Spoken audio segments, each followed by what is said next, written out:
Bonjour à tous, c'est Guillaume. On se retrouve donc sur le montage de notre Super GT, la Lexus GT.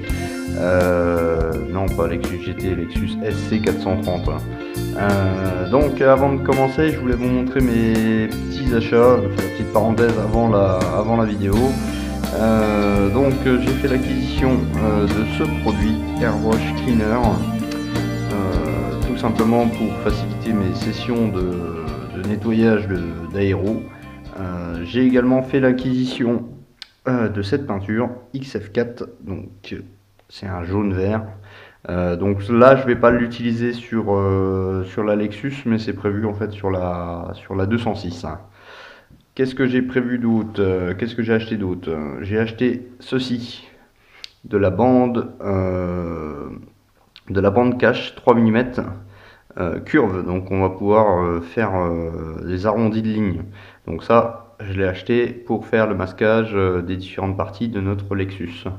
Quoi d'autre encore? Bon, c'est des petites choses, hein. Donc je fais vite. Une petite épuisette toute rose, donc pour faire du flocage. Tac, et puis c'est tout. Après, deux pinceaux, mais c'est pas la peine de vous les montrer, c'est des trucs classiques. Donc dans cette étape, on va s'occuper de notre belle carrosserie. Donc en premier temps, on va faire déjà enlever, alors c'est vraiment léger, vous voyez les petites lignes de moulage, c'est vraiment très léger, donc on va enlever ça.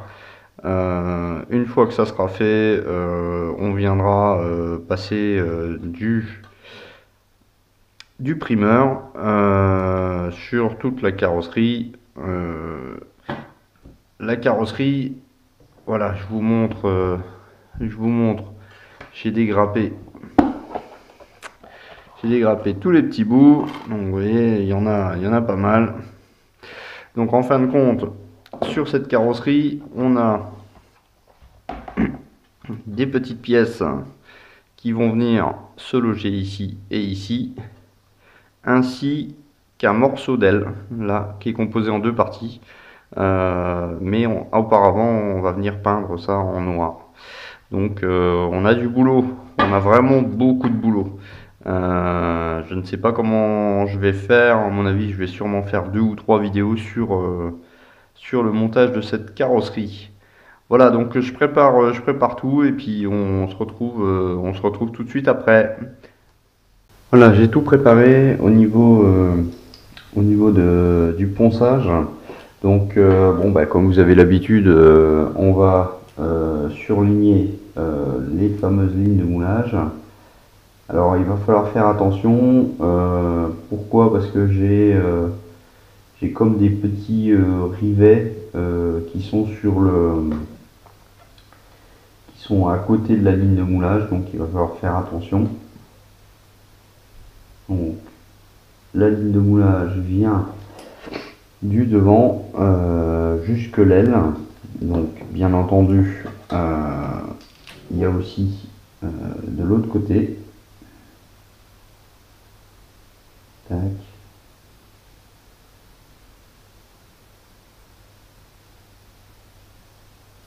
Alors on va y aller tout doucement au niveau de l'aile parce que j'ai pas envie de la déformer. Ah, excusez-moi, j'ai un petit peu le nez qui coule. Donc j'en ai également une là sur le derrière. Alors, je vais vous zoomer. Alors sur du blanc c'est pas facile. Alors est-ce qu'on va la voir? Je ne sais pas. Ouais, pas évident. En fait moi je la vois, mais bon, elle est extrêmement fine. Elle est là. Ici, mais comme c'est vraiment un endroit difficile au niveau des angles, et puis là j'ai encore un petit rivet à côté, je vais laisser comme ça. Voilà, donc pour poncer, pour enlever ces lignes de moulage, j'ai deux grains, un grain 600 et puis un autre grain donc plus fin pour finaliser, hein, donc 1500. Donc on va faire ça en accéléré parce que j'ai découvert la fonction il n'y a pas longtemps. Donc du coup je fais ça en vitesse grand V. À tout de suite.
j'espère que ce grattage vous a plu. Donc maintenant, entre cette séance de ponçage et puis maintenant, ce que j'ai fait, c'est que j'ai préparé toutes les pièces qui doivent être apprêtées. Donc je les ai mis sur des petits bâtonnets. Alors si vous avez un Starbucks dans les parages, je vous invite à aller boire un café et de dévaliser les petites baguettes. C'est très pratique, ça évite de manger de la glace. Donc voilà, j'ai alors petite astuce. Sur un petit bout de bande cache, j'ai écrit donc G comme le côté gauche de la voiture. De l'autre côté, j'aurais pu écrire droit, mais par devinette, on va le savoir. Et puis donc de la même façon sur ma boîte de rangement, hop, voilà, j'ai gauche et droit. Donc comme ça, quand vous faites votre session de peinture le soir comme moi, et puis que vous reprenez le lendemain ou 2 jours après, bon, ça évite de chercher les pièces, dans quel sens ça va, etc. C'est plus pratique. Donc je change la caméra de place et puis on passe la couche d'après. Alors la couche d'après, c'est de l'après gris Tamiya, pardon. L'idéal, ça aurait été de passer un primeur blanc. Donc moi je n'en ai pas en stock, j'ai pas envie de trop attendre. Donc ce que je vais faire, c'est que je vais passer une couche de primeur gris pour voir éventuellement s'il y a des défauts que j'aurais zappé sur la carrosserie. Donc on peut voir, hein, là il n'y a plus de ligne. Mais bon, j'ai bien regardé, mais des fois on regarde beaucoup et puis finalement il y en a toujours. Donc je passe une couche de gris pour voir un peu ce qui se passe. Et puis une fois que mon primeur gris sera bien sec, je vais venir sous-coucher donc en X2 blanc.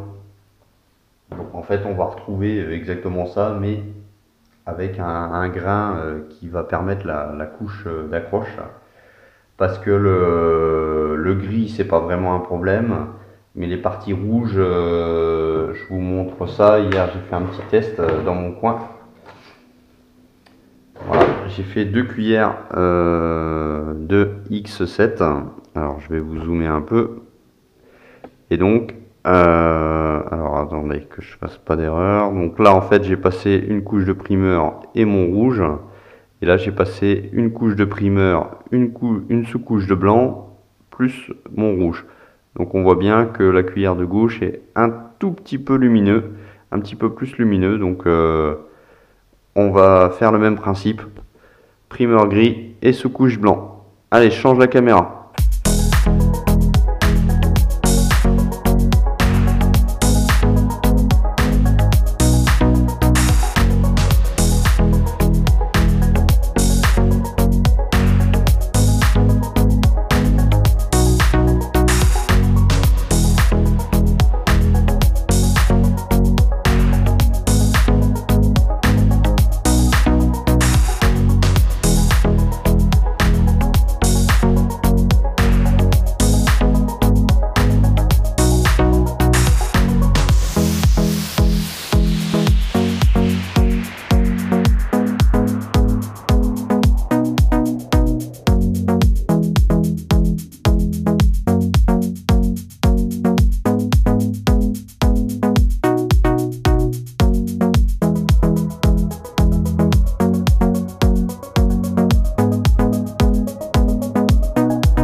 voilà, le primer gris est passé et donc on a bien fait de le passer, enfin j'ai bien fait de le passer. Bon, en dehors j'ai eu des petites gouttelettes qui sont venues dans l'aéro, alors ça m'a fait des crachotis par endroits. Bon, c'est pas gênant parce que c'est pas ma couche principale et puis je peux la poncer, c'est pas un problème. Par contre, je voulais vous montrer. Tout à l'heure, en fait, sur la couleur blanche, c'était nickel. Il n'y avait pas de ligne de moulage visible. Mais là, par contre, vous voyez au niveau du toit, là, on voit bien la ligne. Donc, comme quoi, un petit coup de primer gris, ça coûte, allez, 10 minutes, 10-15 minutes de temps de pause. Mais finalement, on voit bien les défauts après ce petit coup de primeur. Sur le blanc, c'est pas facile. Là, on en a une aussi. Ouais, très très léger, hein. Donc là, bon, c'est pareil, un petit coup de papier à poncer. Et puis voilà. Donc là, bon, je vais pas vous remontrer le ponçage et puis de nouveau le coup de primeur. On se revoit juste après pour faire la sous-couche blanc en X2. À tout de suite.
Bon les amis, je vais vous faire un bref vue de ma couche de blanc.